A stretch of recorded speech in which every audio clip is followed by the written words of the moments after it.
पौराणिक कथाओं में कहा जाता है कि एक बार शिवजी ने अपने पुत्र गणेश का सिर त्रिशूल से काट दिया था।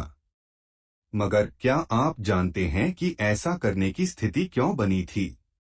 वह क्या श्राप था जिसकी वजह से भोलेनाथ को भी पीड़ा उठानी पड़ी? आज हम आपको इसी रहस्य के बारे में बताएंगे। एक बार शिवजी के गण नंदी ने देवी पार्वती की आज्ञा पालन में त्रुटि कर दी थी। इससे नाराज देवी ने अपने शरीर के उबटन से एक बालक का निर्माण कर उसमें प्राण डाल दिए और कहा कि तुम मेरे पुत्र हो। तुम मेरी ही आज्ञा का पालन करना, किसी और की नहीं। देवी पार्वती ने यह भी कहा कि मैं स्नान के लिए जा रही हूँ। ध्यान रखना कोई भी अंदर न आने पाए। थोड़ी देर बाद वहां भगवान शंकर आए और देवी पार्वती के भवन में जाने लगे। यह देखकर उस बालक ने विनयपूर्वक उन्हें रोकने का प्रयास किया। बालक का हठ देखकर भगवान शंकर क्रोधित हो गए और उन्होंने अपने त्रिशूल से उस बालक का सिर काट दिया। देवी पार्वती ने जब यह देखा तो वे बहुत क्रोधित हो गई।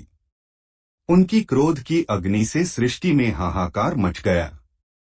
तब सभी देवताओं ने मिलकर उनकी स्तुति की और बालक को पुनर्जीवित करने के लिए कहा। तब भगवान शंकर के कहने पर विष्णु जी एक हाथी का सिर काट कर लाए और वह सिर उन्होंने उस बालक के धड़ पर रखकर उसे जीवित कर दिया। तब भगवान शंकर व अन्य देवताओं ने उस गजमुख बालक को अनेक आशीर्वाद दिए। देवताओं ने गणेश, गणपति, विनायक, विघ्नहर्ता, प्रथम पूज्य आदि कई नामों से उस बालक की स्तुति की। यह था शिवजी को श्राप। एक समय में माली और सुमाली दो राक्षस थे जो शिव को समर्पित थे। सूर्य देव उन राक्षसों को उनके पापों के लिए मारने वाले थे।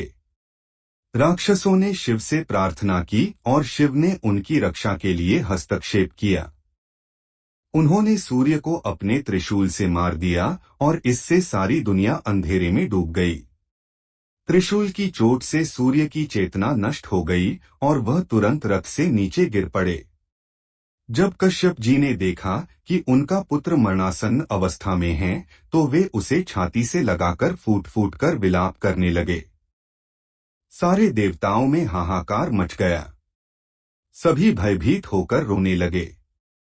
तब ब्रह्मा के पौत्र तपस्वी कश्यप जी ने शिवजी को शाप दिया। वे बोले, जैसा आज तुम्हारे प्रहार के कारण मेरे पुत्र का हाल हो रहा है, ठीक वैसे ही तुम्हारे पुत्र पर भी होगा। तुम स्वयं अपने ही पुत्र का मस्तक काट दोगे। इसी श्राप के कारण ऐसे संयोग बने कि महादेव को गणेश जी का सर काटना पड़ा।